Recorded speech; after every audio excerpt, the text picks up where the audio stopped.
Olá, minha gente, meus cumprimentos àqueles e aquelas que já vieram aqui outras vezes, estão voltando, e aos que chegam ao nosso canal pela primeira vez, e a todos sempre fazendo um convite.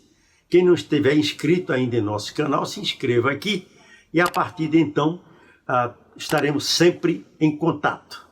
E convide seus amigos e amigas a fazer o mesmo. Eu comento hoje a possibilidade de impeachment do presidente Jair Bolsonaro.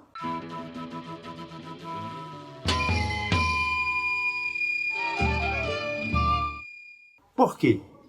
Porque, concomitantemente com o agravamento das crises sanitária, econômica e social, nas quais o Brasil está afundado, com a continuidade criminosa das atitudes, das palavras, dos gestos do presidente da República em relação a esses graves problemas que afligem a população brasileira. É natural que cresça na população o desacordo, cresça a perda de confiança na capacidade do presidente da República governar. Hoje, beira 70% o percentual da população brasileira que está em desacordo com o modo como o presidente governa o Brasil ou desgoverna o Brasil.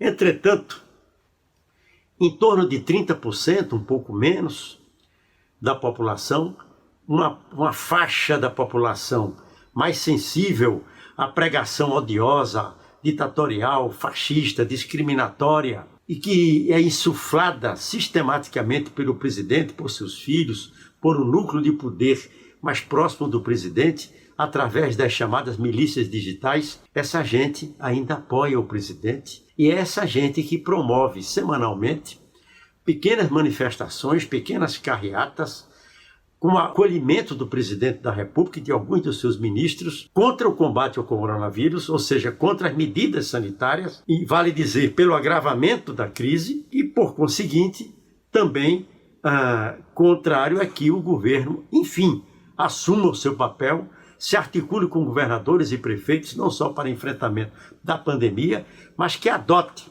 em consonância com o que se ouve, o que se propõe no Congresso Nacional, por deputados e senadores sensíveis ao drama da população, medidas concretas, tanto em relação à pandemia, como em relação à crise econômica. Tal não acontece, a insatisfação é crescente, entretanto, nesses quase 70% da população, que já não aguentam mais Bolsonaro, uma parcela grande ainda não está convencida de que o seu mandato deva ser interrompido. O que fazer, então?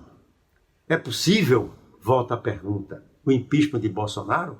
O que é que falta para o impeachment de Bolsonaro? Para o impeachment, ou para a renúncia dele, ou para uma outra solução institucional, tal como disse numa entrevista, falou de passagem o ex-presidente Fernando Henrique Cardoso, chegou até a insinuar a possibilidade da decretação da insanidade do presidente Bolsonaro e, a partir daí, ele se afastaram do cargo. O que é que falta? O que é que falta para o impeachment?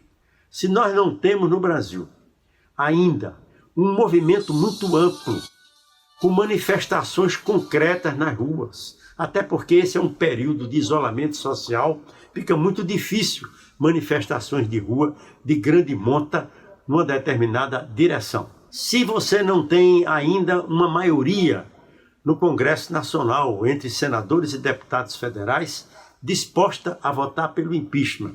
Até alguns, eu faço um parêntese aqui, alguns me perguntam se o presidente da Câmara, Rodrigo Maia, a quem cabe abrir o processo de impeachment, se ele não estaria fazendo o jogo do presidente da República por ter mais de 30 pedidos de impeachment, inclusive o último deles assinado por mais de 400 entidades e personalidades de grande prestígio no país, entre os quais 40 juristas de grande renome, e se Rodrigo Maia não estaria, portanto, engavetando os pedidos de impeachment. Na verdade, o presidente da Câmara, que se supõe simpático à ideia da interrupção do mandato do presidente da República, ele tem a noção exata da correlação de forças, ou seja, das tendências dominantes ainda na Câmara dos Deputados. E sabe que neste momento não há maioria parlamentar para aprovação do impeachment.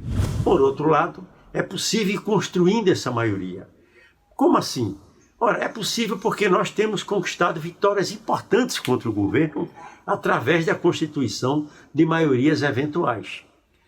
Tanto pela incapacidade do governo construir uma base parlamentar própria, como também porque tem vindo à tona no Congresso Nacional, na Câmara e no Senado, matérias que dizem respeito a socorrer a economia, a socorrer a população e contra a vontade do presidente da República, do ministro da Economia, agarrado a uma política econômica que só vê interesse dos banqueiros, e tem sido possível vencer algumas dessas pelejas com maiorias eventuais. Quem sabe um pouco adiante, com o desenrolar dos acontecimentos, não se venha a formar uma maioria pró-impeachment. Mesmo que Bolsonaro esteja conseguindo atrair para a sua base de apoio alguma parte, uma parcela do chamado Centrão, através de benesses, de alguns cargos no governo e assim por diante. Contrariando, inclusive, o que ele sempre disse que não faria,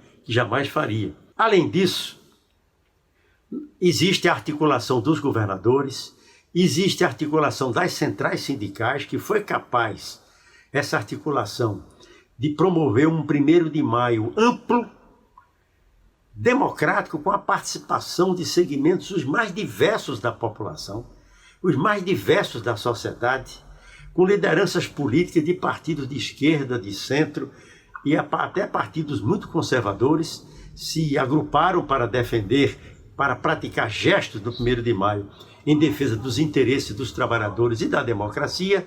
E agora, há poucos dias, esse lançamento do manifesto assinado por personalidades e líderes políticos identificados como a esquerda, o centro e até a direita, mas articulados em torno da defesa da democracia, que é esse manifesto Estamos Juntos pela Democracia em Defesa da Nação. São fenômenos assim, são fatores dessa ordem que vão se acumulando ao mesmo tempo em que o trabalho miúdo que cada um de nós pode fazer, que você pode fazer, que eu faço aqui no canal, que eu faço no meu blog, faço nas outras redes sociais, interagindo com muita gente que tem feito o mesmo trabalho, que é de esclarecimento do que se passa no país e sensibilizando as pessoas para que possam fazer desaguar para o mesmo leito a sua insatisfação, as suas esperanças, a sua expectativa de que o rumo do país possa mudar. Dessa forma, nós vamos acumulando energias, vamos acumulando a regimentação de forças para inverter a situação. Transformar essa maioria de quase 70% numa força real de pressão sobre o governo e enfraquecer aqueles 30% que podem cair para menos, né, no sentido de que o presidente Jair Bolsonaro e seu governo possam se isolar mais ainda, se enfraquecer e perder plenamente as condições políticas, institucionais de seguir governando o país. Esse é um caminho, é por aí que nós podemos caminhar sem nenhum assodamento, mas ao mesmo tempo com muita esperança, com a expectativa renovada cotidianamente de que é possível sim vencer a batalha em defesa da nação, da democracia e criar as condições para um novo pacto social e político no país que determine um rumo de superação das consequências da pandemia, de superação da crise econômica e social e de fortalecimento do regime democrático em nosso país. Estaremos sempre juntos.